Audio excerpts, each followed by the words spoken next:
नमस्कार प्यारे बच्चों, प्यारे भक्तों, हमारे चैनल ओल्ड इज वेल राशिफल में आपका स्वागत है। हर रोज की तरह नए राशिफल के साथ जानेंगे हम वृषभ राशि के लिए। जानेंगे 1 मार्च से 31 मार्च तक वृषभ राशि वाले के जीवन में ग्रह नक्षत्र क्या परिवर्तन करेंगे, क्या उतार चढ़ाव आएगा, करियर के क्षेत्र से, स्वास्थ्य के क्षेत्र से, पारिवारिक जीवन आप कैसा रहेगा, वैवाहिक जीवन आपका कैसा रहेगा, जन्म के तौर से, इन सभी को हम विस्तार से जानेंगे और अंत में हम आपको बताएंगे उपाय। इसलिए अंत तक जुड़े रहें। आइए जानते हैं।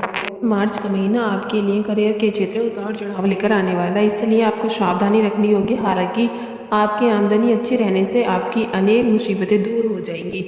आप अपने कामों को फिर से शुरुआत कर सकते हैं। धार्मिक कार्यकलापों में भी मन लगेगा। प्रेम संबंधों में तनाव और टकराव की स्थिति बन सकती है, जबकि वैवाहिक जीवन में कुछ समस्याओं के बाद प्रेम बना रहने की संभावना दिखती है।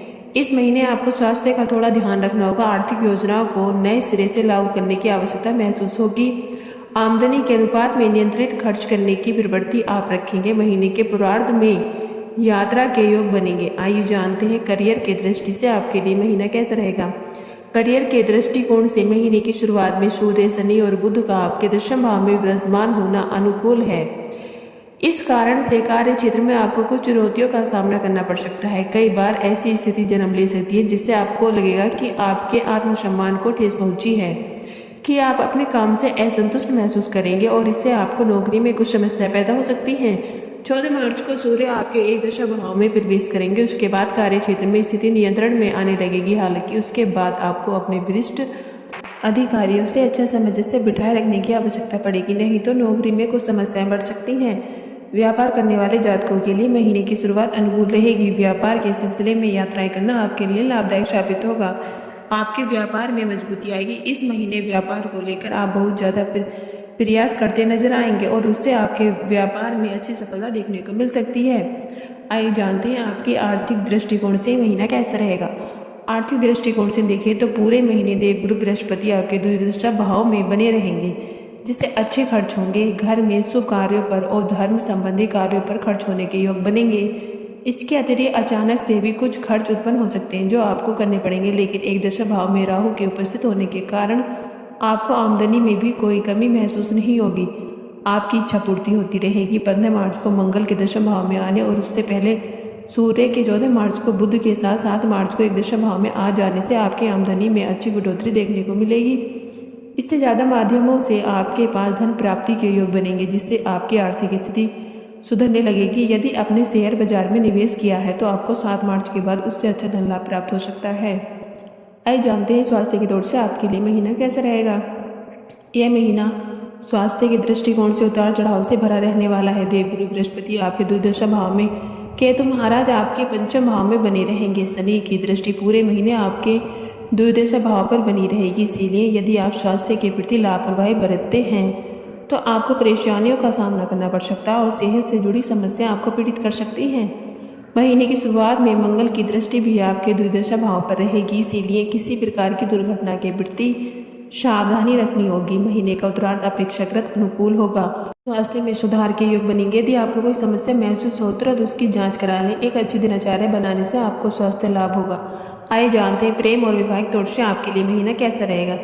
यदि आपके प्रेम संबंध की बात करें तो पंचम भाव में पूरे महीने केतु महाराज बने रहेंगे, जो आपके प्रेम संबंधों में कुछ गलतफहमी उत्पन्न कर सकते हैं। आपसी साझेदारी का अभाव और एक दूसरे पर कम विश्वास आपके रिश्ते में तनाव का बड़ा कारण बन सकता है। इसके अतिरिक्त 15 मार्च को मंगल के भी दशम भाव में आ जाने से वहां से अष्टम दृष्टि पंचम भाव पर डालने से प्रेम संबंधों में तनाव की स्थिति बन सकती है। कोई लड़ाई झगड़ा हो सकता है। हालांकि शुक्र महाराज की कृपा से कुछ हद तक प्रेम की चींटी भी पड़ सकती हैं, लेकिन आपको अपने रिश्ते को बचाने पर ध्यान देना होगा। विवाहित जातकों के लिए भी महीने की शुरुआत अनुकूल रहेगी। आप अपने जीवन साथी के साथ कहीं दूर घूमने जाने की प्लानिंग कर सकते हैं। किसी खूबसूरत जगह पर घूमने जाकर अपने रिश्ते को खूबसूरत बनाने का प्रयास करेंगे। उसमें आप काफ़ी हद तक सफल भी रहेंगे। आपके बीच रोमांस भी होगा, प्रेम भी बढ़ेगा। लेकिन महीने के उत्तरार्ध में 15 मार्च को मंगल भी आपके दशम भाव में शनि के साथ विराजमान हो जाएंगे, तो वह समय आपके लिए वैवाहिक जीवन में कुछ तनाव बढ़ा सकता है। आपके काम और पैसे को लेकर जीवन साथी से झगड़ा हो सकता है। इसको दूर करने के लिए आपको ज़्यादा ध्यान अपने काम पर देना चाहिए। कुछ समय के लिए वाद विवाद से दूर रहना चाहिए। आइए जानते हैं पारिवारिक तौर से आपके लिए महीना कैसा रहेगा। यह महीना पारिवारिक जीवन में तनाव का कारण बन सकता है। महीने की शुरुआत कुछ हद तक अनुकूल भी रहेगी, क्योंकि दूसरे भाव के स्वामी बुध महाराज कुंडली के दशम भाव में विराजमान रहेंगे, जिससे पैतृक व्यवसाय करने वालों को लाभ होगा और परिवार के लोगों का सहयोग आपके साथ रहेगा। लेकिन दशम भाव में सूर्य, शनि, बुध विराजमान होने और उनकी चतुर्थ भाव पर दृष्टि होने से पारिवारिक जीवन में असंतुष्टि और तनाव का माहौल बन सकता है। परिवार के आपसी संघर्ष में बढ़ोतरी होने की संभावना रहेगी। पिताजी के स्वास्थ्य में गिरावट आ सकती है, इसीलिए उनके स्वास्थ्य का ध्यान रखें।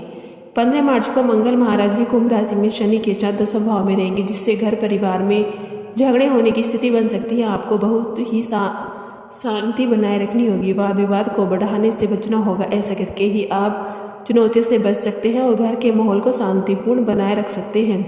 आइए जानते हैं उपाय।